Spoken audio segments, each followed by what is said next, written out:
हरि ओम्। शुक्लांबरधरं विष्णुं शशिवर्णं चतुर्भुजं प्रसन्नवदनं ध्यायेत् सर्वविघ्नोपशान्तये। अगजाननपद्मार्कं गजाननमहर्निशम् अनेकदं तं भक्तानाम् एकदन्तमुपास्महे। आपदामपहर्तारं दातारं सर्वसम्पदां लोकाभिरामं श्रीरामं भूयो भूयो नमाम्यहम्। मनोजवं मारुततुल्यवेगं जितेन्द्रियं बुद्धिमतां वरिष्ठं वातात्मजो वानरयूथमुख्यं श्रीरामदूतं शिरसा नमामि।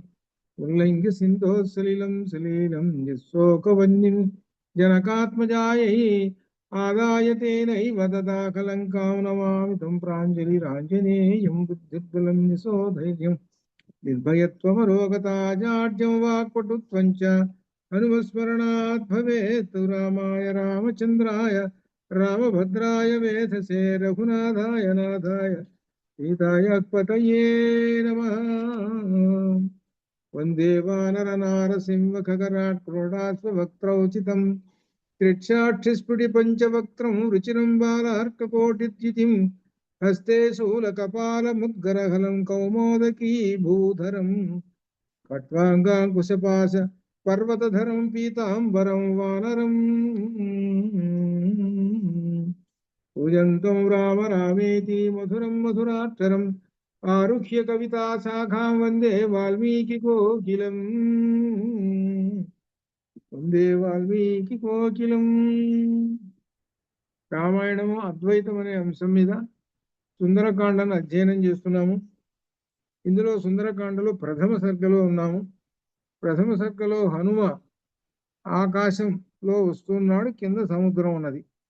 ఈ వస్తున్నప్పుడు మైనాకుడు వచ్చాడు. మైనాకుడు ఎక్కడ ఉన్నాడు? సముద్రం లోపల ఉన్నాడు. ఆ సముద్రంలో ఉన్నటువంటి ఆ మైనాకుడు పైకి వచ్చాడు. అనగా సముద్రుడు ప్రేరేపించాడు, నువ్వు ఉపకారం చేయాలనయ్యా అని చెప్పాడు. నాకు ఉపకారం చేశారు సూర్యవంశం వాళ్ళు, కాబట్టి నీకు ఉపకారం చేశారు. ఆ ఉపకారం చేశారు కాబట్టి రామ కార్యార్థం కోసం వెళుతున్నాడు కనుక హనుమకు కొంతసేపు ఉపకారం చేయాలి. ఏమనగా విశ్రాంతి తీసుకుంటాడు కొంచెంసేపు. ఇక్కడ ఆయనకి కందమూల ఫలాలు ఇవి కొంచెం సేపు ఆ భోజనం పెట్టేస్తే అల్పాహారం, ఆయన కొంచెంసేపు విశ్రాంతి తీసుకొని ఇక్కడి నుంచి లంకకి వెళతాడు. కాబట్టి నువ్వు పైకి రావయ్యా అని అంటే వచ్చాడు. ఆ పైకి వచ్చేసాడు. ఇదిగోనయ్యా హనుమతోటి అంటున్నారు, తవ దర్శనాత్ ప్రీతోస్మి తవ దర్శనాత్ అని అన్నాడు. ఇదే గుర్తుపెట్టుకోవాల్సింది. అక్కడ ఆనాడు ఆ మైనాకుడు అన్నాడు, హనుమను చూసి ప్రీతోస్మి తవ దర్శనాత్, నిన్ను చూసి నేను చాలా సంతోషం పొందుతున్నానయ్యా అన్నాడు. నా ఆతిథ్యం తీసుకోవయ్యా అనంటే అంటాడు, ఈయన హనుమ గారు ఏమన్నాడంటే, నీ యొక్క మాటలే నాకు ఆతిథ్యాన్ని ఇచ్చాయి, ప్రత్యేకంగా నాకేమో ఆతిథ్యం ఇవ్వాల్సిన పని లేదు అని అన్నాడు. ఎంత విశేషంగా అయితే చెప్పుకున్నారు తెలిసిన, ఒక్కొక్కళ్ళకి ఒకళ్ళు ఏ విధంగా అనగా దీనిలో కేవలం మాటలతోనే, అనగా నమస్కారం మాటలతోటే ఆ విధంగా మైనాకుడు మాట్లాడాడు. చాలయ్యా అని మైనాకుడు వెళుతూ ఇక్కడ విశేషం ఆశీర్వదించి వెళ్ళాడు. ఎవరిని? మైనాకుణ్ణి ఆశీర్వదించి, అనగా పాణినా శైలం, చేతిని ఆ కొండ మీద అనగా మైనాకుడి శిరస్సు మీద పెట్టి ఇక వెళ్ళాడు. అంటే అర్థం ఏమిటి? నీకు అభయము అన్నాడు. ఇక్కడ గొప్ప విశేషం ఏంటంటే, రామకార్యం కోసం పోతుంటుంటే బహు ప్రయోజనాలు. ఇంతకాలము మైనాకుడికి భయం, ఎప్పుడు ఈ ఇంద్రుడు వచ్చి నన్ను రెక్కలు విరగొడతాడోనని ఆ సముద్రంలో దాక్కున్నాడు. ఇప్పుడు భయం అనేది పోయింది. అందుకనే హనుమను ఎవరైతే పట్టుకుంటారో వాళ్ళందరికీ భయం పోతుంది, అది అర్థం. అందుకనే హనుమ మనకు రామాయణంలో మొట్టమొదట వచ్చేటప్పుడే ఆయన నోటిలో నుంచి వచ్చిన మాట ఏమిటయ్యాడంటే, భయపడవద్దు అన్నాడు. అది ఆయన ఎన్ని మాట్లాడాడో ఏమో సంగతి ఏం చెప్పలేదు రామాయణంలో. సుగ్రీవుడు భయపడుతున్నాడు, ఆ భయపడి ఓహో అటు ఇటు తిరుగుతున్నాడు. నువ్వు సుగ్రీవుడు అయ్యా ఎందుకే భయపడతావు, ఎందుకు ఏమైనా భయపడాల్సిన పనే లేదు అని. చూసారా మరి, నలుగురు వానరులు ఉన్నారు, వాళ్ళలో ఎవరు హనుమే మాట్లాడాడు. నువ్వు భయపడాల్సిన పని లేదు. అదే దానితోటే ఆ ఒక్క పదంతో మొత్తం చివరి దాకా విశేషంగా తీసుకుంటూ వస్తున్నాడు. అందుకని హనుమని ఎవరైతే తెలుసుకొని ఆయనని మనసులో భావన చేసుకుంటారో వాళ్ళందరికీ భయము తొలగిపోతుంటుంది. ఇది అర్థం. ఇప్పుడు మన మనస్ఫూర్తితోటి మన మనోఫలకం మీద చూస్తుంటే కింద సముద్రం, పైనేమో హనుమ పోతూ ఉన్నాడు. ఎలా ఉన్నాడు అని అంటే రెండు చేతులు చాచాడు. తన తోక ఎట్లా ఉందంటే పైకి 90 degrees దాకా హైట్ లో ఉంది. ఆ తోక చివర కూర్చుంటుంది కదా, ఆ కుచ్చు గుండ్రంగా తిరిగి ఉన్నది. ఇక వెళుతూ ఉన్నాడు. ఇంకా ఎలా వెళుతున్నాడు, ఏమన్నా నెమ్మదిగా ఏదో ఒక్కొక్క అడుగు వేసుకుంటూ పోతున్నాడా? ఓ మహావేగం. అందుకనే మనోజవం మారుత తుల్య వేగం జితేంద్రియం బుద్ధిమతాం వరిష్టం వాతాత్మజం వానర యూధ ముఖ్యం శ్రీరామదూతం శిరసా నమామి. అంత విశేషం అనమాట. అట్లనమాట. ఆ విధంగా వెళ్ళిపోతున్నాడు. ఈ సందర్భంలో ప్రీతోస్మి కృత మాతిథ్యం అని హనుమ ఆ మైనాకుడితో చెప్పి ఆయనను ఆశీర్వదించి ఇక వెళ్ళిపోతున్నాడు. ఇంకా ఆ హనుమ ప్రయాణం సాగిస్తూ ఉన్నాడు అనమాట. ఇట్ట ఇప్పుడు ఈ సందర్భంలో ఇంద్రుడు మాట్లాడుతున్నాడు మైనాకుడితోటి. ఏమిటంటే హిరణ్యనాభ, 140వ శ్లోకం, 140. హిరణ్యనాభ శైలేంద్ర పరితిష్టోస్మి తే భృశం అభయంతే ప్రయచ్ఛామి. నేను చాలా సంతోషించాను నువ్వు చేసినటువంటి పనికి. నీవు పైకి వచ్చి ఆ హనుమతుడు కలిసి మాట్లాడావయ్యా, చాలా సంతోషం. నేను పరితుష్టోస్మి, అహం పరితుష్టోస్మి. ఎవరు? ఆ సముద్రుడు. అని ఇక నుంచి నీకు అభయం తే ప్రయచ్ఛామి, తే నీకు అభయం, అభయమును ప్రయచ్ఛామి ఇస్తున్నాను. చూసారా మరి, ఇప్పటిదాకా ఆ ఇంద్రుడంటే భయపడుతూ కూర్చున్నాడు, ఇప్పుడు భయమే లేదు. హనుమ యొక్క ఆశీర్వాదం పొందినటువంటి వాళ్ళకి ఎవరి వలన కూడా భయం లేదండి అని దానిలో చెబుతున్నాడు. అంత విశేషం. ఇప్పుడు ఇక నీవు ఇక్కడి నుంచి తిష్ట సౌమ్య, సౌమ్య బుద్ధిమంతుడా, ఓ మైనాకుడా, యథా సుఖం, సముద్రంలో చక్కగా హాయిగా కూర్చో. ఇంక ఇక నేను భయపెట్టను, నీ ఇష్టం, ఇంకా నీవు భయం అనేది వదిలేసేయి అని అన్నాడు. అని ఇంకా చెబుతున్నాడు. సాక్ష్యం కృతంతే సుమహత్ విక్రాంతస్య హనుమతః క్రమతో యోజన శతం నిర్భయస్య భయే సతి. వాళ్ళు అంటున్నారు, ఏమంటున్నారంటే భయే సతి, భయము కలిగేటువంటి సమయంలో కూడా ఆకాశంలో వెళుతూ ఉన్నాడు కదా, కింద ఏమున్నది? సముద్రం ఉన్నది, పైన వెళుతున్నాడు. ఇప్పుడు రాబోయేటువంటి భయం ముందుగానే చెప్పాడు. ఓ పెద్ద భయం రాబోతున్నది. వీళ్ళకి భయం, ఎవరికి? ఈ ఇంద్రుడికేను మైనాకుడికి భయం. ఈయనకేం భయం? అక్కడ వస్తున్నది, రాబోయేటువంటి ఒక పెద్ద కార్యక్రమం రాబోతున్నది. వీళ్ళు ఏమంటున్నారు? భయే సతి, భయం కలుగుతున్నప్పటికీ ఆ హనుమ నిర్భయస్య, ఏమాత్రము భయం లేకుండా. అది అర్థం. చూసండి, అది ఆయనకి అసలు భయం అనే లేదండి. ఆయనకి భయం అనేటువంటిదని లేదు. అందుకనే చేసే సంభ్రమం అన్నాడు మొట్టమొదట, నువ్వు భయపడొద్దు అని అన్నాడు. కాబట్టి ఆయనకి భయమే లేదు. ఆయనకి ఎవరు? హనుమ. వాళ్ళు అనుకుంటున్నారు ఏమని, ఈ ఇంద్రుడు మైనాకుడు బాగా బాగుందా అని ఈ విధంగా 2 నిమిషాలు మాట్లాడుకునేటప్పటికీ ఈయన ఎంత దూరం పోయినాడు అంటే యోజన శతం. ఈ యోజన శతం 800 మైళ్ళు పోయినాడు. అంత దూరం వెళ్ళిపోయాడు. ఈ 2 నిమిషాల్లో బర్రని వెళ్ళిపోయినాడు ఆయన. వీళ్ళు ఇక్కడ అంటే అర్థం ఏంటనమాట, అంత వేగంగా వెళ్ళిపోతున్నాడు, ఏమాత్రం భయపడవలసిన పరిస్థితి ఉన్నది కింద సముద్రంలో, కానీ భయపడకుండా వెళ్ళిపోతున్నాడే. అబ్బా ఏమిటబ్బా అని అనుకుంటున్నాడు అనమాట. అందుకనే ఇక్కడ మహాపరాక్రమశాలి అయినటువంటి హనుమ భయపడకుండా వెళ్ళిపోతున్నాడే అని అంటున్నాడు. ఇక్కడ ఒక విశేషం మళ్ళీ గుర్తు చేస్తాను మీకు. ఏమిటంటే కిష్కింధాకాండలో దక్షిణ దిక్కుకు వెళ్ళేటువంటి వానరులో రామచంద్రమూర్తి హనుమని పిలిచి హనుమ, నీ యొక్క బుద్ధి విశేషాలు అన్ని నేను కనిపెట్టాను. నువ్వు చాలా సమర్థుడివి కాబట్టి నీకు నేను ఉంగరం ఇస్తున్నాను. ఆ ఉంగరం తీసుకొని వెళ్ళి సీతాదేవికి ఇవ్వు అన్నాడు. ఇప్పుడు ఉంగరం ఎక్కడుంది దీని దగ్గర? ఈయన సంచి పెట్టుకున్నాడా? నిండా చెప్పా, అదే గుర్తుపెట్టుకున్నాడు. నెత్తి మీద పెట్టుకున్నాడు ఆయన.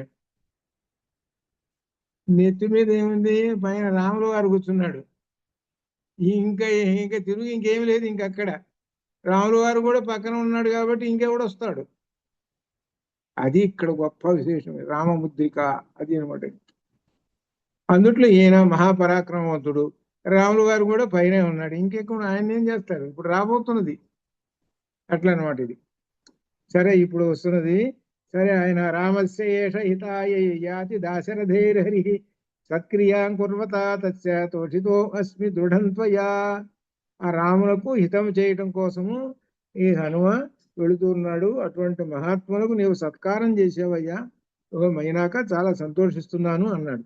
అనేటప్పుడు మైనాకుడు కూడా తతఃప్రకర్షమగమత్ విపులం పర్వతోత్తమ దేవతానాం పతిం దృష్ట్వా పరితుష్టం శతకృతం. ఆ ఇంద్రుడు మాట్లాడిన మాటలకు ఆ మైనాకుడు కూడా చాలా సంతోషించి తాను కూడా ఇద్దరు పరస్పరం సంతోషించారు అని చెప్తున్నాడు. 144లో సవై దత్తవరశైలో బభూవ బభూవ అవతిష్ఠితః తదా హనుమాంస ముహూర్తేన ప్రతిచక్రామ సాగరం. ఇంద్రుడి నుండి అభయం పొందిన మైనాకుడు అక్కడ నిలిచి ఉండగానే హనుమ ముహూర్త మాత్రంలో సముద్రం దాటి చాలా దూరం వెళ్ళిపోయినాడు. వీళ్ళ కంటికి కనపట్టలే. ఇంకా కొంచెం మన విమానం ఆకాశంలో పోతే కొద్ది పెద్ద కనపడి పొంగ అసలు కనపడుతుంది. అట్లనే ఈయన కొంత దూరం అట్లా కనపడుతున్నాడు, నుండి అసలు కనపడలే. ఎంత దూరం వెళ్ళిపోయినాడో. కాసేపట్లో 2 నిమిషాలు కూడా మాట్లాడుకోలేదు వీళ్ళు. 2 నిమిషాలు ఎంత దూరం పోయినాడో ఈయన వీళ్ళ కంటికి కనపట్టలేదు. అప్పుడు తతో దేవా సగంధర్వా సిద్ధాశ్చ పరమర్షయ అబ్రువన్ సూర్య సంకాశం స్వరసాం నాగమాతరం.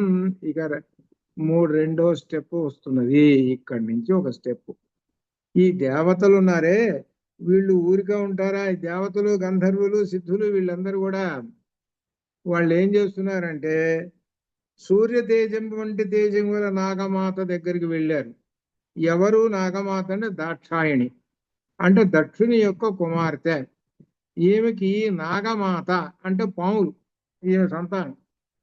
ఈమె గొప్ప శక్తులు కలిగినటువంటిది ఈమె. ఎవరు? ఈ నాగమాత సురస ఈమె పేరు. ఈమె దగ్గరికి వీళ్ళు వెళ్ళారు. ఎవరు? గంధర్వులు, ఇటువంటి వాళ్ళందరూ వెళ్ళి వీళ్ళు అడుగుతున్నారు, అయం వాతాత్మజ అడుగు, అయం ఈ వాతాత్మజ వాయుదేవుని కుమారుడు శ్రీమాన్ ప్లవతే సాగరోపరి, సాగరం మీదగా ప్లవతే ఎగురుతూ వస్తున్నాడు. ప్లవత అంటే ఎగరటం అని అర్థం. అంటే సాగరం మీద, కిందేమో సాగరం ఉంది, పైన ఆయన వస్తూ ఉన్నాడమ్మా.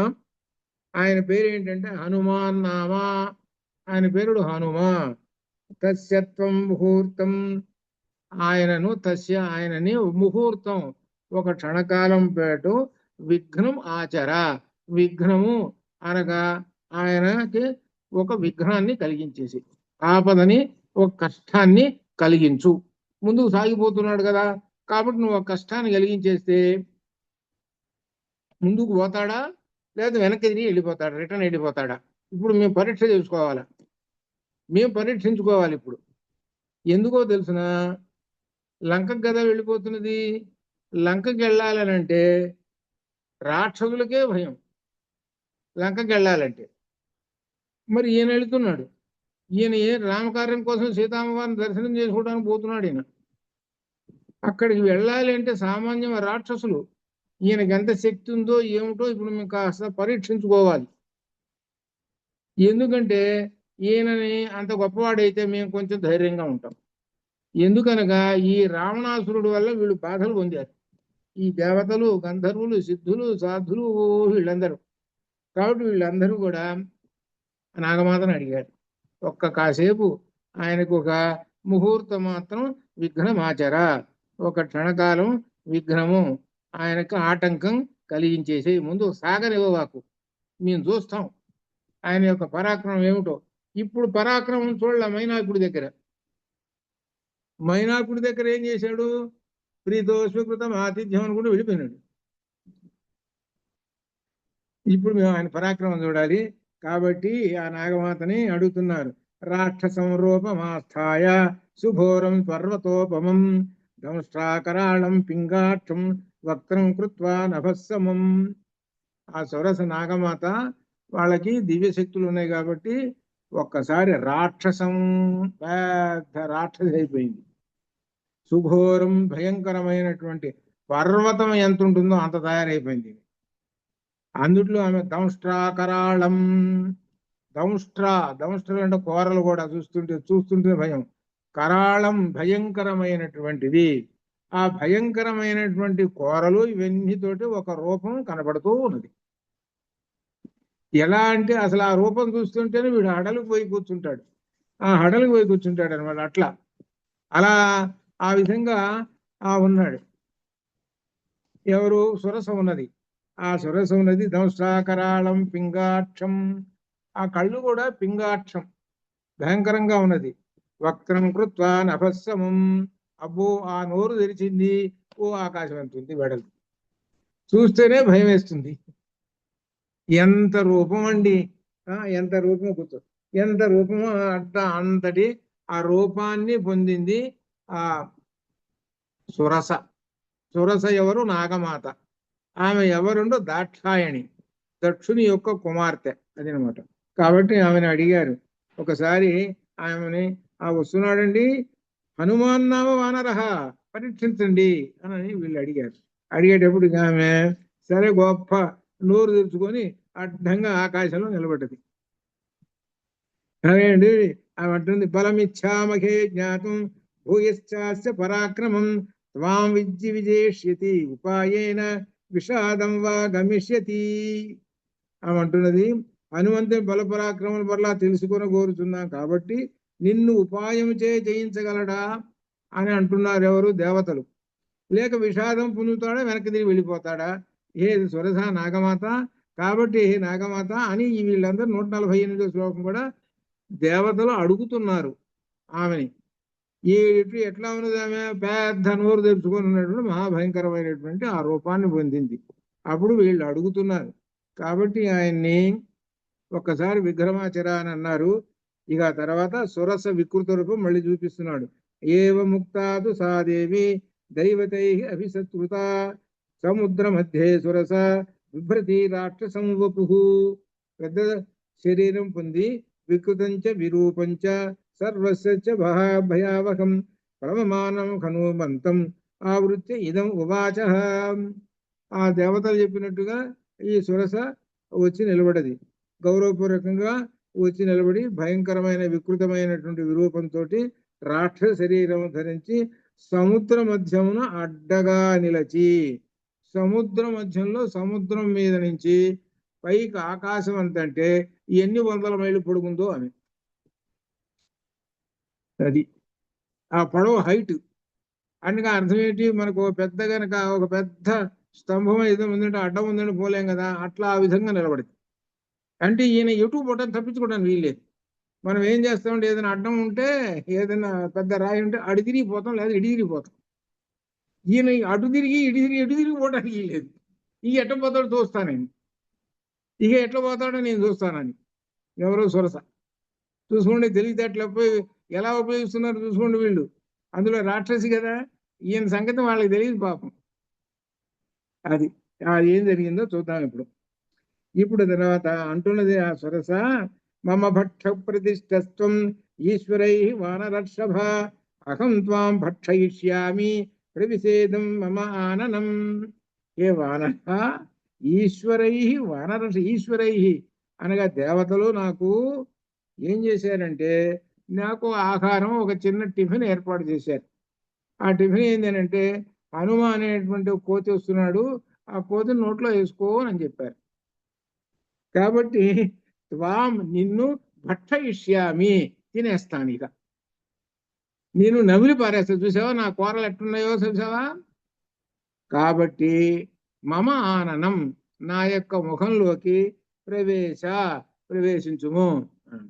పెద్ద నోరు తెరుచుకొని అలా నిలబడది. ఈయన ఇటు తిరిగిపోవటానికి, ఇంక పోతే ఏం చేయాలంటే చెప్పాను కదా, ఇటు పోవటానికి లేదు అటు పోవటానికి ఈ దారే లేకుండా చేసింది.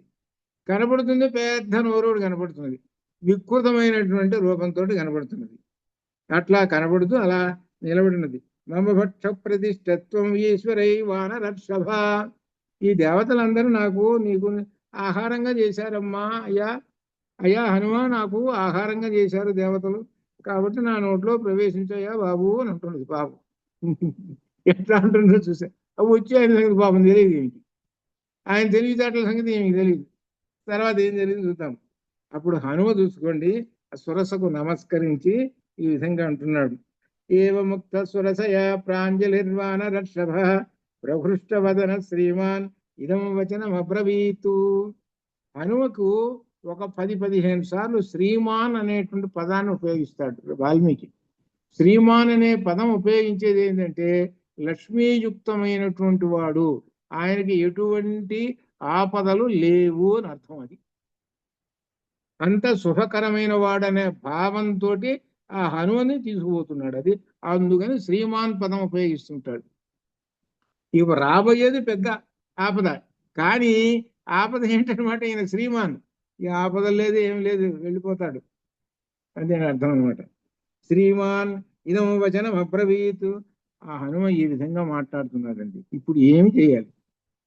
ఇప్పుడు ఆ సొరసతోటి పెద్ద నోరు తెరుచుకొని ఉన్నది, ఆమెను చంపి పోవాలనుకో, అప్పుడు ఏమవుతుంది?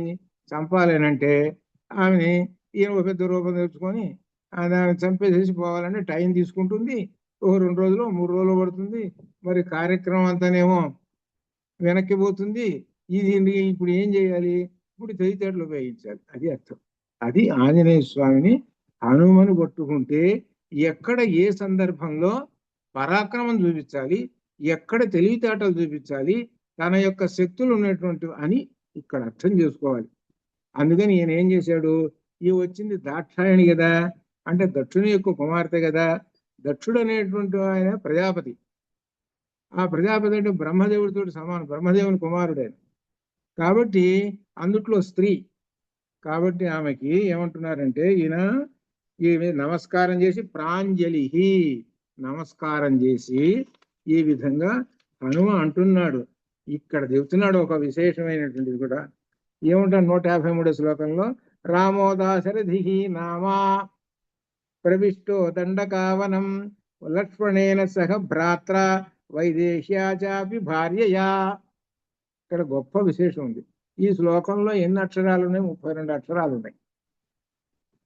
32 అక్షరాలు ఉన్నాయి. 32 అక్షరాలలో ఎక్కడ కథ ఎంత చెప్పాడు చెప్పండి? ఇదే అందుకనే హనుమ మాట్లాడిన మాటలను పట్టుకోండి అని అంటున్నా. అది ఎక్కడి నుంచి? రామోదాశరథిర్నామ అంటే దశరథుడు కుమారుడు రాముడు ఉన్నాడు. ప్రవిష్టో దండకావనం, దండకావనానికి వచ్చాడు. ఎంత దూరం నుంచి ఎంత దూరం అని చెప్పాడు కథ. ఎంత దూరం తీసుకొచ్చాడు తెలుసుకోడు. సింపుల్ అంటే సంక్షిప్తంగా చెప్పేసేస్తున్నాడు. లక్ష్మణేన సహ భ్రాత, తానే యొక్క సోదరుడు లక్ష్మణుడు సహా వచ్చాడు. వైదేహ్యాచాపి భార్యయ, సీతాదేవితోటి వచ్చేసాడు. మొత్తం రామాయణం 3 చెప్పేశాడు ఒక శ్లోకంలో. అంటే ఏమిటంటే ఇక్కడ చెప్పేది ఏంటంటే, తెలుసుకోవాల్సింది ఏంటంటే, ఒక విషయాన్ని చెప్పాల్సి వచ్చినప్పుడు సంక్షిప్తంగా నువ్వు ఎలా చెబుతావు, అది హనుమ దగ్గర నుంచి నేర్చుకోవాల్సినటువంటి. కొంతమంది చెప్పాల్సి వచ్చేటప్పటికి గంట పడుతుంది, అసలు విషయం చెప్పాల్సి వచ్చేటప్పటికి. చెప్పవయ్యా ఎంతసేపటికి మమ్మల్ని నానబెడతావు, గంట పడుతుంది వాళ్ళకి. మనం ఏదో మన నిత్య జీవితంలో చూస్తుంటాం అనమాట. అందుకనే హనుమని గురించి తెలుసుకోమన్నది. ఏమిటి ఈ సందర్భంలో సంక్షిప్తంగా చెప్పేసేయాలి. చెప్పేస్తున్నాడు. రామోదాశరథిర్నామ ప్రవిష్టో దండకావనం లక్ష్మణేన సహ భ్రాత్ర వైదేహ్యాచాపి భార్యయా. ఇది ఆయన అన్న మాట ఇది. కాబట్టి ఈ మాటలు అంటుంటే నిన్న కూడా చెప్పాను, ఈ వాయువులో శబ్ద తరంగాలు, ఈ శబ్ద తరంగాలు, వాయువు అంటే ఎవరు? వాళ్ళ తండ్రే వాయునందనుడు. ఆ వాయునందనుడు కాబట్టి ఆయన వెళ్ళిపోతూ ఉంటుంటాయి శబ్ద తరంగాల్లో.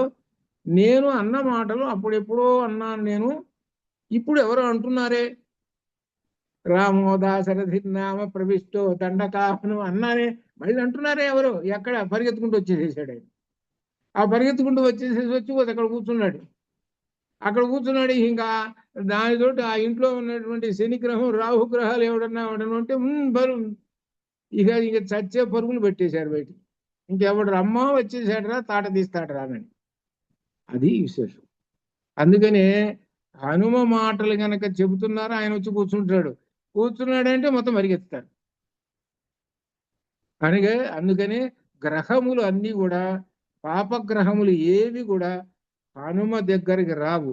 వచ్చినయా చచ్చారే వాళ్ళు, తాట తీసి వదిలి పెడతాడు. అది అట్ట విశేషం.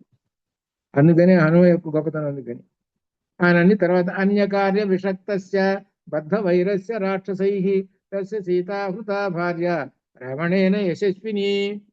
వాళ్ళు అరణ్యంలో ఉన్నారు. అప్పుడు రావణాసురుడు వచ్చాడు. ఆ సీతాదేవిని ఆ హృత అపహరించుకొని తీసుకొని పోయినాడమ్మా అని చెప్పిన తర్వాత తస్యాహ సకాశం దూతోహం గమిష్యే రామ శాసనాతు. రాముని యొక్క ఆజ్ఞ చేత నేను ఆయన యొక్క దూత, అహం దూత ఇక్కడ చెప్పుకోవాలి. ఏమిటంటే నేను దూతనని తనే చెప్పుకున్నాడు. అహం రామదూత. ఇవన్నీ పాయింట్లు గుర్తు పెట్టుకోవాలి. ఏమంటే రాముడు దూతనే అని అంటున్నారే, నేను అంటానికి కారణం ఎక్కడన్నా చూపించండి అని అంటే, ఇదిగోనయ్యా ఆయనే చెప్పుకున్నాడయ్యా, అహం రామదూత అని ఆయనే చెప్పుకున్నాడు. ఆయన శాసనం వల్ల గమిష్యే అడుగుతున్నాను కర్తుమర్హసి రామస్య సాఖ్యం విషయవాసిని. కాబట్టి నేను రామకార్యం కోసం వెళ్తున్నానమ్మా, నీవు కూడా రామునకు సహాయము చేయుము అన్నాడు. రామునకు సహాయం చేయమంటే అర్థం ఏంటి? అడ్డం తొలుగు అని అర్థం. నువ్వు అడ్డం తొలుగు అని అర్థం. నువ్వు అడ్డం తొలిగితే నేను వెళ్ళిపోతుంటాను అని అర్థం. అది అని అర్థం అనేటప్పటికీ, లేదా అథవా మైథిలీం దృష్ట్వా రామంచ అక్లిష్టకారిణం ఆగమిష్యామి తే వక్తం సత్యం ప్రతి శృణోమి తే. నువ్వు కొంచెం అడ్డం తొలుగు. నువ్వేమో అడిగావు, నా నోట్లోకి రా అన్నావు. నేను లంకకి వెళ్ళి అమ్మవారిని చూసి తిరిగి వచ్చిన తర్వాత నీ నోట్లోకి వస్తా. నేను సత్యం చెబుతున్నా, నీకు ఆహారం అవుతా, దాంట్లో ఏమీ అనుమానం అక్కర్లేదు. రామకార్యం కోసం పోతున్నాను నేను ఇప్పుడు. కాబట్టి అమ్మవారిని దర్శనం చేసుకొని వచ్చిన తర్వాత ఆ రాముడికి చెప్పిన తర్వాత స్పెషల్గా నీ దగ్గరకు వచ్చేసి నీ నోట్లో దొరతా. నువ్వు అడిగావు కదా నాకు ఆహారం కావాలని, సరే అట్లనే తిందుగాని అన్నాడు. చూసుకోండి ఎలా మాటలు ఎట్లా వస్తున్నాయో చూసారా మరి, అట్లా అనమాట. కాబట్టి అథవా మైథిలీం దృష్ట్వా రామంచ అక్లిష్టకారిణం ఆగమిష్యామి తే వక్త్రం సత్యం ప్రతి శృణోమి తే అని నేను సత్యం చెబుతున్నానమ్మా, మరలా వచ్చి నీకు ఆహారం అవుతాను.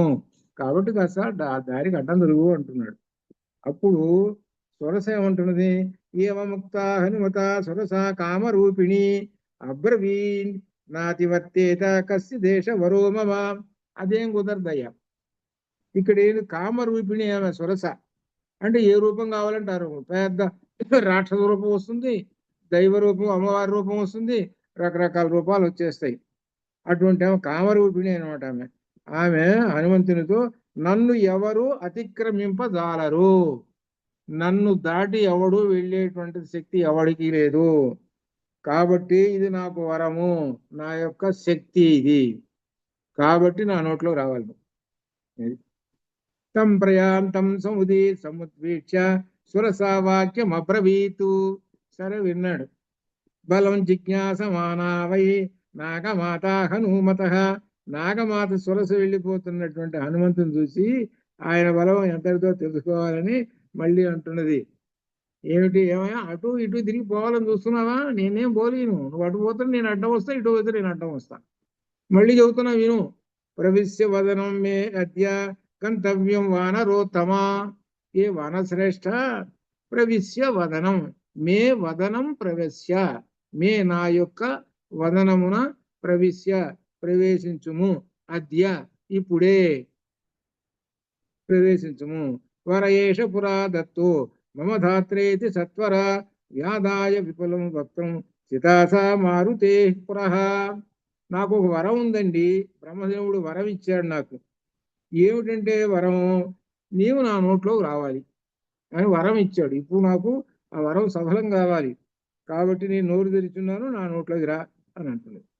అని అంటే అప్పుడు ఇప్పుడు ఈయన మొదలు పెట్టాడు. ఏవముక్త సురసయా క్రుద్ధో వానర పుంగవ. మంచి మాటలు చెప్పాడు, వినలా వినలా పాపం. ఈమె ఏమేంటి ఓడిపోతుంది, ఇంకా ఇప్పుడు ఈయన చేతిలో ఓడిపోతుంది. ఎట్లా ఓడిపోతుందో చూద్దాం. వానర పుంగవ క్రుద్ధ ఏవముక్త సురసయా క్రుద్ధో వానర పుంగవ అబ్రవీత్ కురువై వక్రం ఏన మా విషయిష్యసే. అప్పుడు ఆ హనుమ కోపం వచ్చింది. ఇప్పుడు కోపం తెచ్చుకోవాలి, ఎందుకంటే కోపం తెచ్చుకుంటేనే గాని అక్కడ అసలు కార్యక్రమం పూర్తి కాదు. ఎంతగా మంచి మాటలు చెబితే వింటున్నదా మంచి మాటలు. ఏమని చెప్పాడు? రామోదాసరి ధన్వాద, ఈ విధంగా చెప్పుకుంటూ వచ్చాడు కదా. రాముడు అంటే ఏమనుకున్నావు? దండకావనానికి వచ్చాడు, ఆ రావణాసురుడు తీసుకొని పోయినాడు. ఆ సీతను వెతకడానికి నేను పోతున్నాను. ఇంత గొప్ప విశేషం చెబుతున్నా కానీ నీకేమన్నా అసలు ఆలోచన ఉందా? అసలు నేను మంచి మాటలు చెబితే ఇంకా పైగా ఏమంటున్నావు? నా నోట్లోకి రా, పైగా బ్రహ్మదేవుడు వరం ఇచ్చాడు అని అంటున్నావా? ఇప్పుడు కోపం వచ్చింది. ఎవరికి? హనుమకి కోపం వచ్చింది. వానర పొంగవ, వానశ్రేష్ఠుడైనటువంటి క్రుద్ధ, కోపం వచ్చేసేసింది. ఆ కోపం వచ్చేసినప్పుడు ఆయనట ఇంకా ఏమంటున్నాడంటే, ఎంత పెద్ద నోరు తెరిచేదవో చూద్దాం. ఇప్పుడు చూస్తుంటే ఓ 10 మైళ్ళు ఉంది నీ నోరు, తెరువు, ఇంకా చూద్దాం ఎంత తెరుస్తావో. వక్రం తెరువు, చూద్దాం ఎంత తెరుస్తావో అని అంటున్నాడు. సరే అనేటప్పటికీ ఆమె ఏం చేస్తుంది? నోరు తెరిచింది. ఆ విషయం చెబుతున్నాడు 161లో. ఇత్యుక్త్వా సురసాం క్రుద్ధో, ఆ సురస కూడా కోపించి దశయోజనమాయత. దశయోజనము అంటే దశ అంటే 10 యోజనం 10 × 8 అప్పుడు ఎంతనమాట? యోజనము 10 యోజనములంత దూరం, 80 మైళ్ళు. 80 మైళ్ళ వెడల్పు ఉన్నటువంటి నోరు తెరిచింది. దశయోజన విస్తారో, ఈయన దశయోజన విస్తార 10 యోజనముల వెడల్పు ఉన్నట్లు దేహమును పెంచేసింది. 2 అటు 10 ఇటు 10 పెంచేసింది.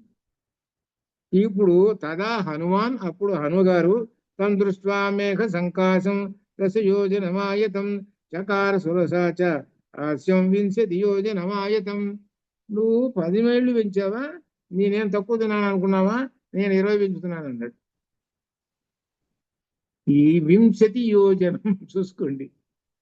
వింశతి అంటే 20, దశ అంటే 10 పెంచేసేసాడు.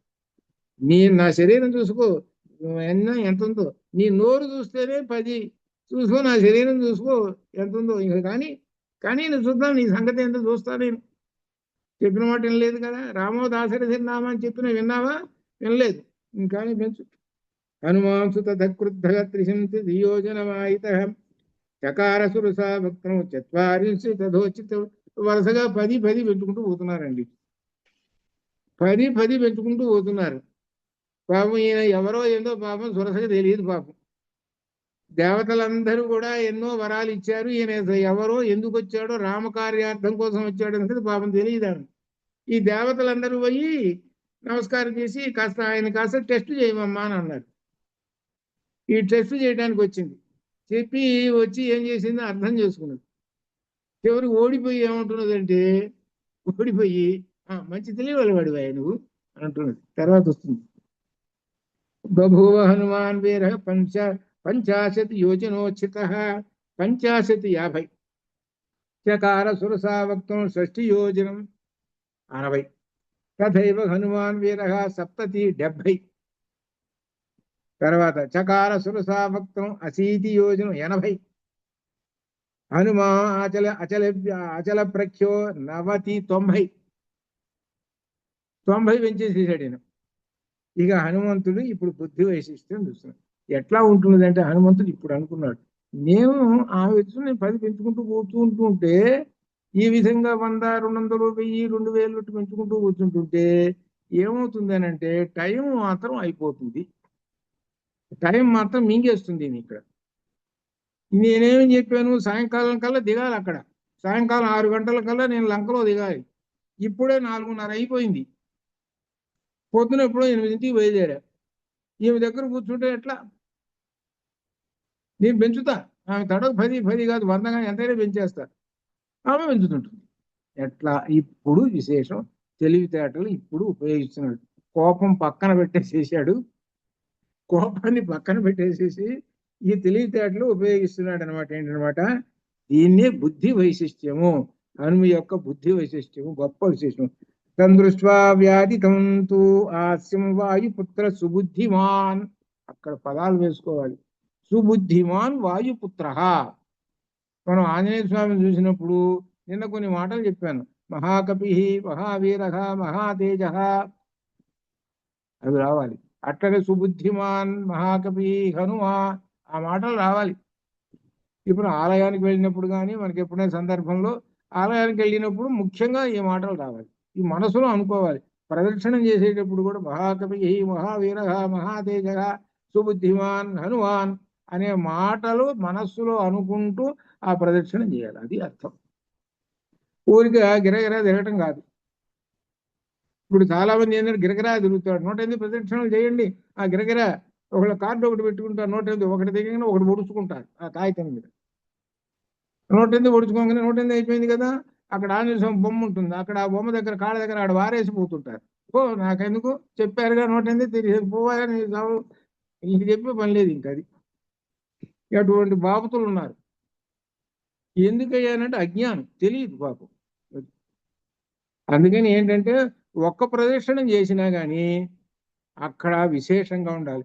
అదే ఒక్క ప్రదక్షిణమే హనుమ అమ్మవారి చుట్టూ ఒక్క ప్రదక్షిణమే చేశాడు. ఆ ఒక్క ప్రదక్షిణం మహిమ ఎంత ఉందో మనకు మధ్యలో వస్తుంది అనమాట. అది అట్లా అనమాట. అందుకనే హనుమ చుట్టూ ప్రదక్షిణం చేస్తున్నామనంటే ఈ మాటలు ఉపయోగించాలి మన మనస్సులో. ఉపయోగిస్తే అత్యంత శక్తివంతమైనటువంటివి. హనుమ మన వెంట ఎప్పుడు ఉంటుంటాడు, హనుమది అనుగ్రహం ఉంటుంది అట్లా. ఇప్పుడు ఈయన బుద్ధి తెలివితేటలు ఉపయోగిస్తున్నాడు. దీర్ఘజిహ్వం సురసయా సుఘోరం నరకోపమం.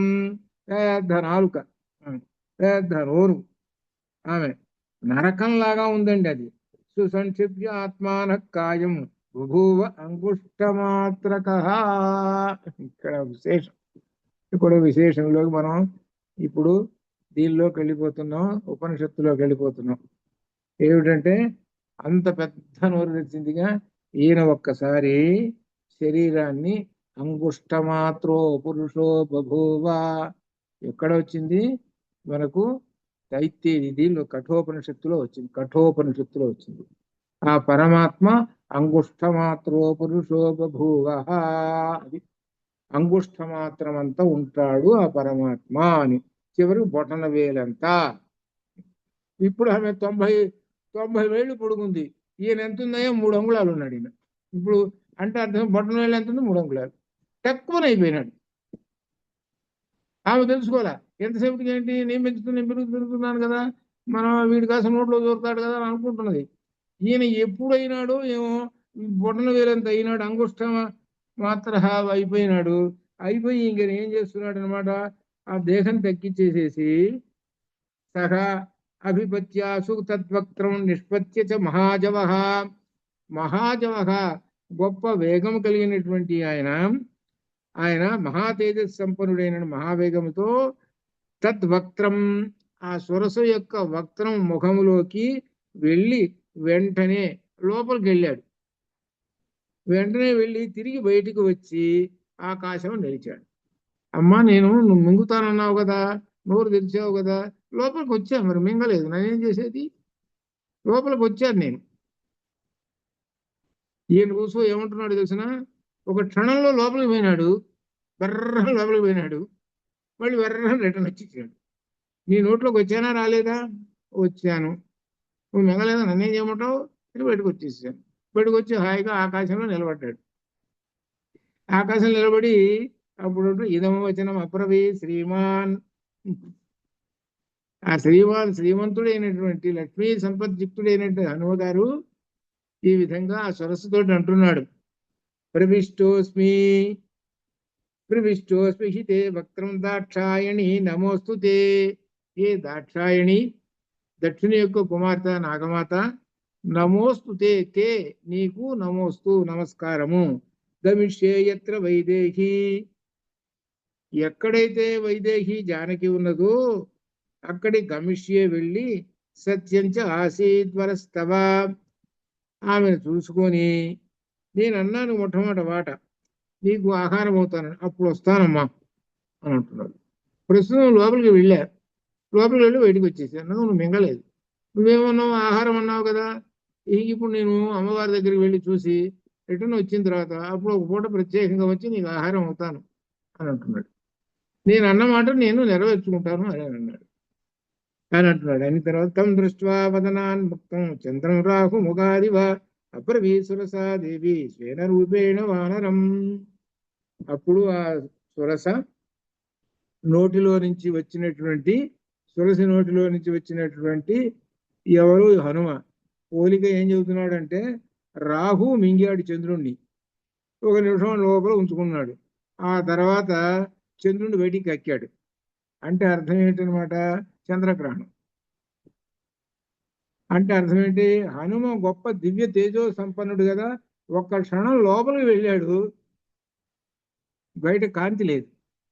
అది లోపలికి ఒక క్షణం వెళ్ళి బర్రను బయటకు వచ్చేసేసాడు.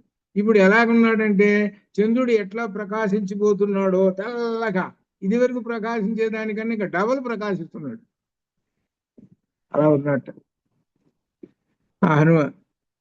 ఇప్పుడు అబ్రవీత్ సురసాదేవి, సురసాదేవి అబ్రవీత్, ఆ సురస తన నిజ రూపమును ధరించి ఇప్పుడు 90 మైళ్ళు ఉన్నటువంటి రూపం, రాక్షస రూపం అంతా మాయ తీసేసుకొని తన అసలు రూపము దైవ రూపము, ఒక దేవతా రూపమును, ఒక దేవతా స్త్రీ రూపమును ధరించి హనుమ ముందు నిలబడి ఈ విధంగా అంటున్నది. అర్థసిద్ధై హరి శ్రేష్ఠ గచ్చ సౌమ్య యథాసుఖం సమానయస్వ వైదేహిం రాఘవేణ మహాత్మనా. రాఘవేణ మహాత్ముడైనటువంటి రామునకు ఆ వైదేహికి సీతకు సమానయస్వ కలుపుము ఇద్దరిని, రాముణ్ణి సీతను కలుపుము, నువ్వే చేసేది, చేయాల్సిన కార్యక్రమం నువ్వే. ఆమెమో అక్కడెక్కడో ఉన్నది, ఈయన ఇక్కడెక్కడో ఉన్నాడు. కాబట్టి నువ్వేం చేయాలంటే సీతారాములు కలిపేయాలి, అది ఇప్పుడు నీ యొక్క డ్యూటీ. కాబట్టి ఆ డ్యూటీ చేయటం కోసం నువ్వు సౌమ్య బుద్ధిమంతుడా యథా సుఖం గచ్చ, సుఖంగా గచ్చ వెళ్ళుము అని చెబుతున్నాడు అనమాట. అది ఈ యొక్క ఈ అర్థసిద్ధ్యై అనగా ఈ ప్రయోజనమైనటువంటి కార్యము సిద్ధించడం కావాలి, నీ కార్యము సిద్ధించుగాక, సీతారాములను కలుపుము, వెళ్ళు, నీకు తిరుగులేదు అంటున్నది. సర్టిఫికెట్ ఇచ్చేసింది ఆమె సర్టిఫికెట్ ఇచ్చేసేసింది. అంటే ఇక్కడ ఏ గ్రహించాలి, ఈయన బుద్ధిమతాం వరిష్టం వాతాత్మజో వానర యూధ ముఖ్యం శ్రీరామదూతం శిరసా నమామి, బుద్ధి చేత గెలిచాడు, అది అర్థం. ఇక్కడ ఏమిటనమాట, తన యొక్క పరాక్రమం చూపించుకుంటూ కూర్చున్నాడా, ఇక యుద్ధమే, ఇక్కడే యుద్ధంతో సరిపోతుంది, ఇంకా అక్కడే లంకకి ఎప్పుడు పోతాడు. కాబట్టి ఇక్కడ ఏంటి, బుద్ధి చూపించాలి, తెలివితేటలు చూపించాలి అని అంటున్నాడు, అది ఇక్కడ. అందుకనే హనుమని అర్థం చేసుకోండి అని చెబుతున్నారు. అందుకని నిత్య జీవితంలో ఎక్కడ తెలివితేటలు చూపించాలి, నీకు పరాక్రమం ఉంది బాగానే, కానీ అక్కడ తెలివితేటలు చూపించాలి, పరాక్రమం చూపించవా. అట్లనే నువ్వు కార్యక్రమం కోసం పోతున్నావు, కూర్చోండి సార్ టిఫిన్లు పెడతాను తినిపోతురు కానీ అని అంటే, అయ్యా కార్యక్రమం చాలా ముఖ్యమైనది అయ్యా, నువ్వు టిఫిన్లు పెడుతూ కూర్చుంటే టిఫిన్ చేస్తాను, తర్వాత అన్నం తింటాను, తర్వాత నిద్ర వస్తుంది, పడుకుంటాను, ఇక్కడే కూర్చుంటాను, రేపు ఎల్లుండి అంటాను.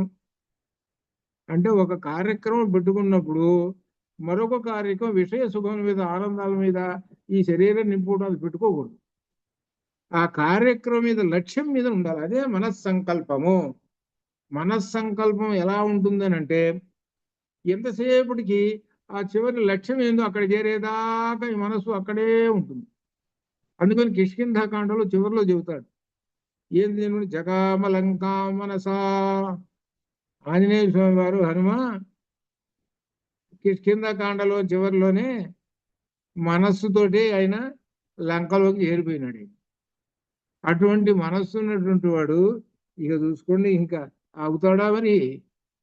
అందుట్లో మనోజవం మారు తతుల్య వేగం అటువంటి ఆయన అని ఆమె సురస అంటున్నది. ఇక అప్పుడు దేవతలందరూ చూస్తున్నారు ఈ దృశ్యం అంతా. దేవతలు కదా ఈ తవ్వు పెట్టింది. వీళ్ళు ఏంటంటే సురసకు పోయి చెప్పారు, ఆ సంగతి కాదు, ఆయన సంగతి కట్టుకోవడమమ్మా, ఒక ముహూర్తం మాత్రం విఘ్నమాచరా అనుకుంటున్నారు. ఒక ముహూర్తం మాత్రం ఆయనకి విఘ్నాలు గెలిపించేసేయమ్మా, మేమందరం చూస్తుంటాం ఆయన యొక్క పరాక్రమం ఎట్టుకుంటుందో ఏమిటో సంగతి అని అన్నారు. వాళ్ళందరూ చూశారు. చూసిన తర్వాత దేవతలు అంటున్నారు, తృతీయం హనుమతో దృష్ట్వా కర్మ సుదుష్కరం సాధు సాధ్వితి భూతాని ప్రశంసు తదాహరిం. ఇప్పుడు 3వ కార్యం పూర్తి చేశాడు. 1 మహేంద్ర పర్వతం మీద నుంచి పైకి రావటం, 2 మైనాకుణ్ణి దాటి రావటం, 3 సురసను దాటి వచ్చేశాడు.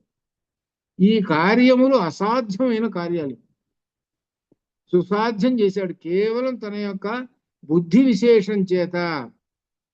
అక్కడ మైనాకుడి దగ్గర బుద్ధి విశేషం, ఇక్కడ సురస దగ్గర ఇంకా విశేషంగా ఉపయోగించాడు. అందుకని బుద్ధిమతాం వరిష్టం ఈ 3వ కార్యం కూడా చేశాడు. కాబట్టి ఈయన చేసిన కార్యక్రమం సాధు చాలా బాగా ఉంది అందరూ కూడా మెచ్చుకుంటూ ఉన్నారు ఆకాశంలో ఉన్నటువంటి ఈ దేవతలందరూ. అట్లా అంత విశేషం. మనం చేసేటువంటి కార్యక్రమంలో ఎలా ఉండాలి అని అంటే 10 మంది మెచ్చుకునేటట్టు ఉండాలి అని అర్థం. మనకు చెప్పటం అది అట్లా అనమాట. అది 173లో ససాగరమనా దృశ్యం లభ్యేత్య వరుణాలయం జగామ ఆకాశమావిశ్య వేగేన గరుడోపమహ. మళ్ళీ గరుత్మంతుడు వచ్చాడు.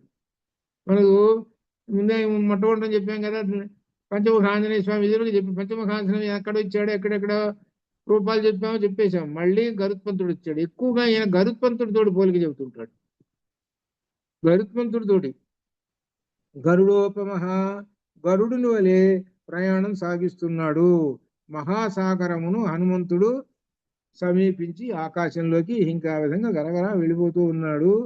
ఇక్కడ ఆకాశంలోని విశేషాలు. సేవితే వారి ధారాభి పతగైశ్చ నిషేవితే చరితే కైశికాచార్యై ఐరావత నిషేవితే. మేఘాలు పక్షులు కైశిక్యాది రాగములు ఆలాపించు తుంబ్రాది గంధర్వులు ఇంద్రుని ఐరావతం సంచరించుతుంది. ఇక్కడ ఒక విశేషం ఏం చెబుతున్నాడంటే, ఈయన కొంత దూరము ఒక స్థాయిలో వెళ్ళాడు. ఇప్పుడు స్థాయి ఎక్కడి పెంచాడంటే దేవతలు తిరిగేటువంటి ఆ ఆకాశంలోకి అక్కడికి వెళ్ళిపోయినాడు. ఇప్పుడు మనకు ఏం చెబుతామనంటే భూభువస్వ ఈ విధంగా భూలోకము భూవర్లోకము సువర్లోకం అని చెబుతుంటామే, ఆ సువర్లోకానికి పోయినాడు. అక్కడికి పోయినాడు. ఐరావతం కనబడుతున్నది అక్కడికి. ఇంకా అంటే అర్థమే ఎంత హైట్ లోకి వెళ్ళిపోయినాడో చూసుకోండి. చాలా హైట్ లోకి వెళ్ళిపోయినాడు అనమాట. అంటే అంతటి విశేషమైనటువంటి ప్రజ్ఞ కలిగినటువంటి వాడు. అలా గంధర్వులు వీళ్ళందరూ కూడా ఉండేటువంటి అక్కడికి వెళ్ళాడు. ఇంద్రుని ఐరావతం కూడా తిరుగుతూ ఉన్నది అక్కడ. అంటే స్వర్గలోకం దగ్గరికి పోయినాడు. సింహకుంజర శార్దూల పతగోరగ వై పతగ ఉరగ వాహనై పతగ ఉరగ వాహనై. ఇక్కడ ఏమిటనమాట విశేషము? సింహకుంజర శార్దూల సింహములు, అలానే కుంజరములు అంటే అర్థం ఏంటి? ఏనుగులు, శార్దూలం పులులు, పతగములు పక్షులు, ఉరగ అంటే పాములు, ఇవి అనమాట. ఇవన్నీ వివిధ రూపములో ఆకాశంలో కనపడుతూ ఉన్నాయి. వీళ్ళందరూ కూడా దేవతా రూపాలే వీళ్ళందరూ కూడా. ఇంకా విశేషంగా వజ్రాసని సమాఘాతై పావకైరుపశోభితే కృతపుణ్యై మహాభాగై స్వర్గచితిభి అలంకృతే. ఆకాశము వజ్రాయుధ ధ్వనులచే పిడుగుల ధ్వనులచే అగ్నిఖండముల కాంతులచే ప్రకాశించుతున్నాయి. మరియు పుణ్యకర్మలు ఆచరించిన వారు కూడా కనబడుతూ ఉన్నారు. ఇక్కడ ఉన్నది అసలు విషయము. ఈయనకి దేవతలు కనబడుతున్నారట, ఐరావతం కనబడుతున్నదట, వీళ్ళందరూ కనబడుతున్నారట. అంటే ఏమిటి దీనిలో? ఇక్కడ మనం విశేషం ఉన్నది. స్వాధిష్టాన చక్రం దాటాడు. ఎక్కడ స్వాధిష్టాన చక్రం దాటాడు? మైనాకుడి దగ్గర దాటాడు.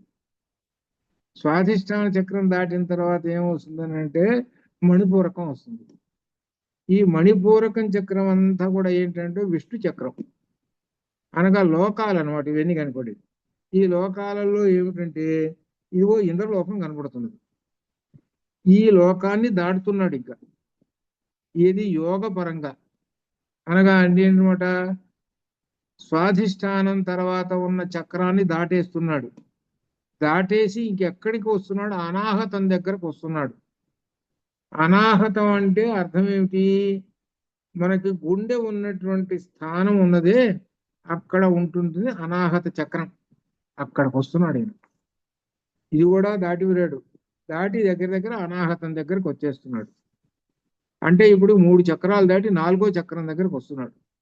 ఈ 4వ చక్రం కూడా దాటాలి. ఈ దాటిన తర్వాత 5వ చక్రం దగ్గరకు వచ్చినప్పుడు ఒక విశేషం ఉంటుంది ఇక్కడ.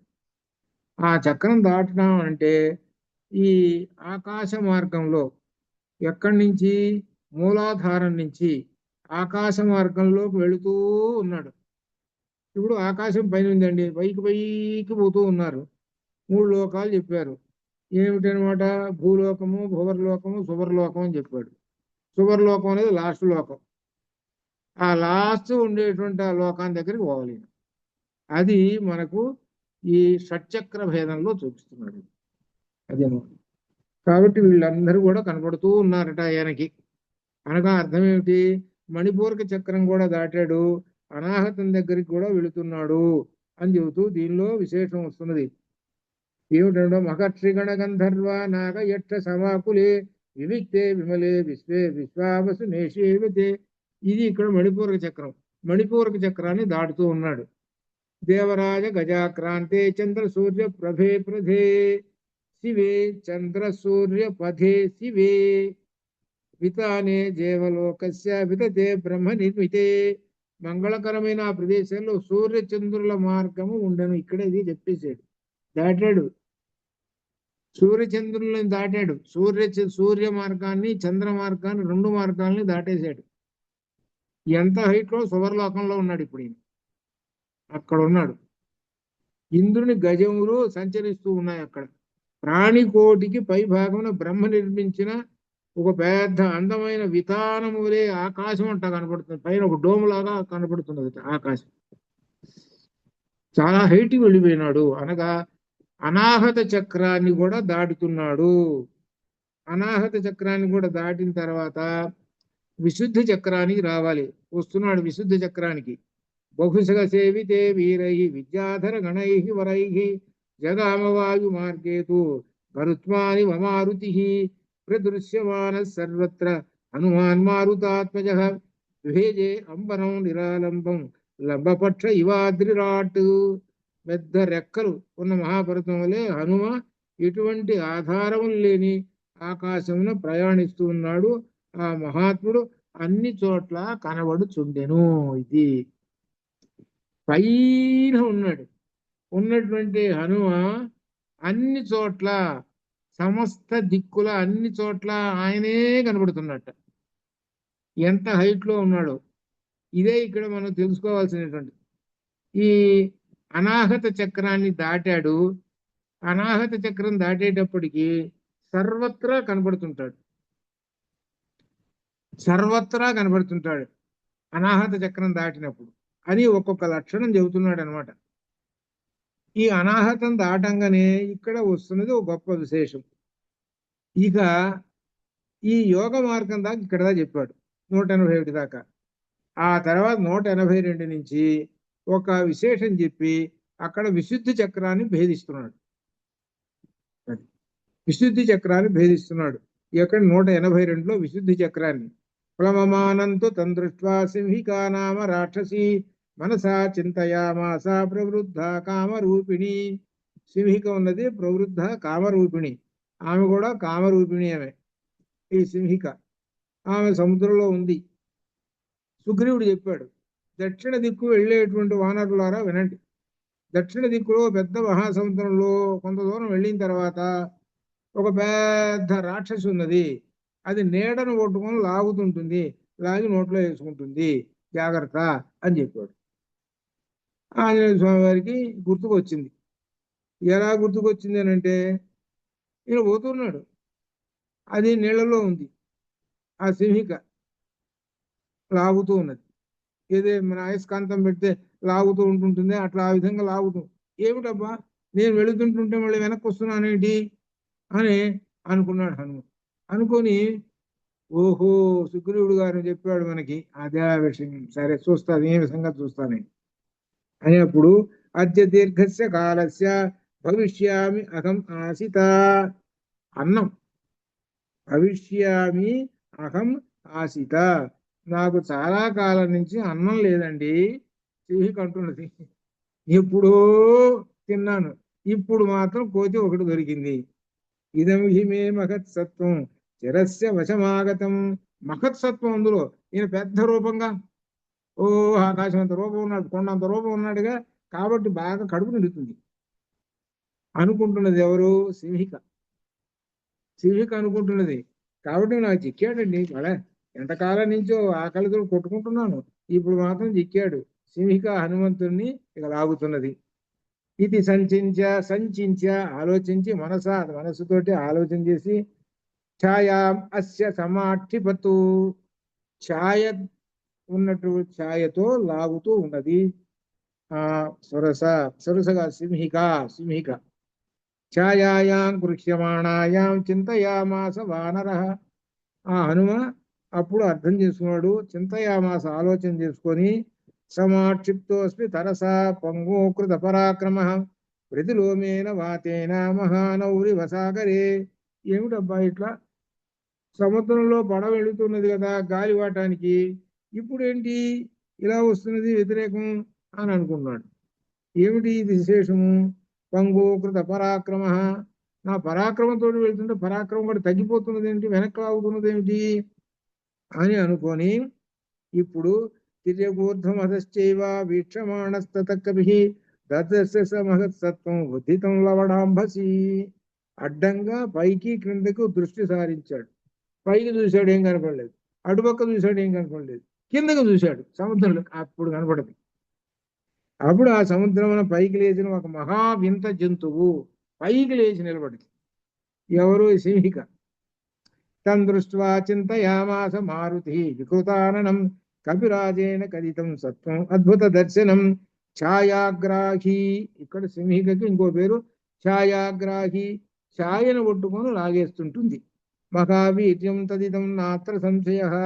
సుగ్రీవుడు గారు చెప్పాడు, ఆమె ఏమీ సందేహం లేదు అని చెప్పేటప్పుడు హనుమ గారు అంటున్నాడు, సతాం బుద్ధ్వా అర్ధతత్వేన సింహికామతిమాన్ కపి వ్యవర్ధత మహాకాయ ప్రవృషీవ వలాహక. ఆ హనుమ అప్పుడు సుగ్రీవుడు చెప్పినగా తెలుసుకొని, సింహిక ఇది అని నిర్ణయించుకొని, వర్షాకాలమందు మేఘము వృద్ధి పొందినట్లుగా దేహమును పెంచెను. దేహం పెంచేసేసేట, అనగా కొంత దేహంతో వెళుతున్నాడు. ఈయన ఎక్కడికి దేహం ఎక్కడైతే పెంచాలో అక్కడ పెంచుకుంటూ ఉంటుంటాడు. ఇప్పుడు దేహం పెంచాల్సి వచ్చింది, పెంచేయాడు. సింహిక నోరు తెరిచింది. ఆ నోరు తెరిచేటప్పుడు తస్య కాయముద్వీక్ష్య వర్ధమానం మహాకపే వక్త్రం ప్రసారయామాస పాతాళాంతర సన్నిభం. పాతాళ బాగా లోతుగా ఉన్నది దాని యొక్క, ఆ సింహిక యొక్క ఆ ముఖం లోపల. కాబట్టి ఆ వానర వీరుని శరీరం పెరుగుటం చూసిన సింహిక చాలా లోతైన ముఖమును పాతాళమంతా చాపినది. ఓహో ఇంత పెద్దగా అయినాడా, కాబట్టి నా నోరు కూడా తెరుస్తానని నోరు తెరిచింది. హనుమ లోపలికి ప్రవేశించాడు. అక్కడేమో సురస లోపలికి ప్రవేశించి బయటకు వచ్చాడు. ఇక్కడ ఏం చేస్తాడో సంగతి పాపం తెలియదు ఏమిటి, ఏం చేస్తాడో సంగతి. ఘనరాజీవ గర్జంతి వానరం సమభిద్రవతు. సింహిక మేఘగర్జన చేస్తూ హనుమంతుని వెనుకడు పెద్దగా నోరు తెరిచేటప్పటికి ఆ హనుమ మేధావి అనే పదం వేశాడు. మేధావి హనుమ అంటే అర్థం ఏంటి? తెలివి కలిగినటువంటి వాడు, బుద్ధిమంతుడైనటువంటి హనుమ ఆ మహాకవి లోపల ప్రవేశించి మర్మ ప్రదేశాలను చూచాడు. అనగా రూపాన్ని తగ్గించి మర్మములు, ఆ నోటిలో ఉన్న మర్మములు ఎక్కడ ముఖ్యమైనటువంటి ప్రదేశాలు ఉన్నాయో వాటిని కనిపెట్టేసేసి ఈయన ఏం చేశాడు? సతస్యాభివృతే వక్త్రే వజ్ర సంహరణ కపి సంక్షిప్య ముహురాత్మానో నిష్పపాత మహాబల. వజ్రం వంటి దేహం కలిగినటువంటి వాడు కదా ఆయన, మహాబలుడు కదా ఆయన.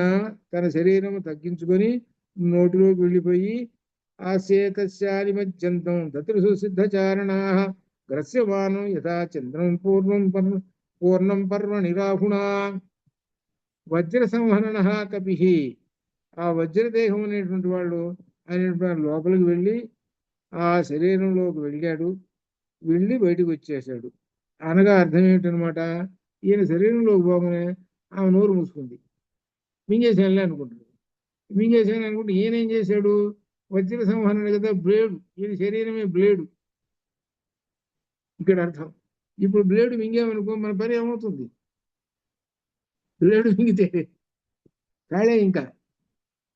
అట్లనే లోపలికి వజ్ర సంహరణ కపి మింగేసేటప్పటికి ఈ వజ్రం ఏం చేసింది, ఆ శరీరాన్ని పగల కొట్టుకొని బయటకు వచ్చేసింది. అది అర్థం. అందుకు వేశాడు ఈ పదము. ఏమిటనమాట ఇక్కడ పదం ఇది, వజ్ర సంహరణ కపి. ఆ పదం వేసింది అందుకు అనమాట. ఇక్కడ వజ్రము వంటి దేహము కలిగినటువంటి ఆ హనుమను మింగితే చివరికి గతి ఏమిటయ్యానంటే చస్తాడు అని అర్థం. పాపం ఈమె బాగా తినచ్చులే అనుకున్నది, ఆ బ్లేడ్ మింగేసింది. అంటే వజ్రాన్ని మింగితే బతుకుతారా అసలు? వజ్రం అంటే ఇంకా గాజు కన్నా బ్లేడ్ కన్నా పవర్ఫుల్ అది, అందులో అయిపోయింది. ఇక నోరు తెరిచింది, అడ్డం పడది ఆ సముద్రంలో. ఇక్కడ విశేషం వస్తున్నది.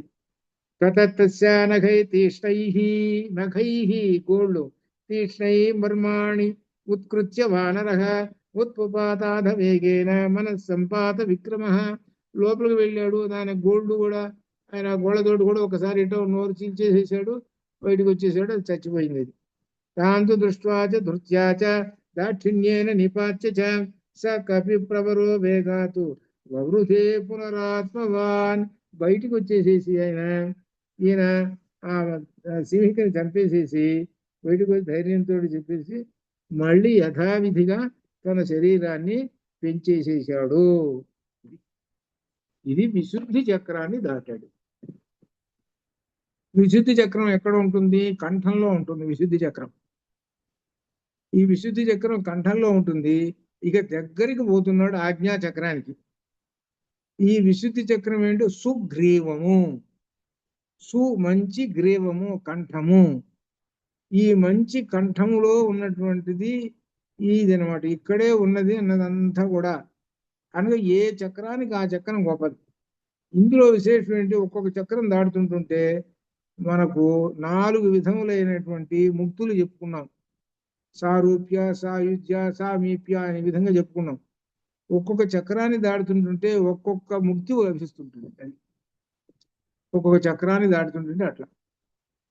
ఇది యోగ మార్గంగా ఇప్పుడు దేవతలందరూ కూడా ప్రశంసిస్తూ ఉన్నారట.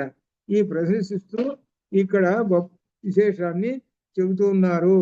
ఇక్కడ గొప్ప విషయాన్ని రేపు మనం పూర్తి చేస్తాము. అంతవరకు విశేషము. రాబోయేటువంటి ఒక విశేషమైన 198 శ్లోకం అందరికీ కూడా కంఠస్థం రావాలి. అంటే ధారణ చేయండి. 198 శ్లోకం సుందరకాండ యొక్క గొప్ప లక్ష్యం ఏమిటి? మనం అడుగుతారు ఎవరైనా సుందరకాండలో ఏం నేర్చుకున్నామంటే 198 శ్లోకం పెట్టాలి. పిల్లలకు కూడా చెప్పాలి. హనుమయుని గురించి ఏం తెలుసుకున్నాము, హనుమ గురించి ఏం తెలుసుకున్నాం, ఆయన కార్యక్రమాలు ఎలా నెరవేరుస్తాడు. మనం ఒక కార్యక్రమం పెట్టుకుంటే అది నెరవేర్చడానికి కొన్ని లక్షణాలు ఉన్నాయి. ఆ లక్షణాలు మన దగ్గర ఉన్నాయా లేవా, దానికి తోటిపాటుగా చేయాలి. అదే విశేషం ఇక్కడ చెబుతున్నాడు 198లో. కాబట్టి రేపు 198 శ్లోకం విశేషంగా వస్తుంది. అలానే 210 చివరి శ్లోకం గొప్ప విశేషం. కాబట్టి ఈ సర్గ విశేషం ఏమిటంటే చివరికి పరమాత్మను పట్టుకున్నటువంటి వాళ్ళు చివరికి భవసాగరమును దాటి విష్ణులోకానికి పోతారు.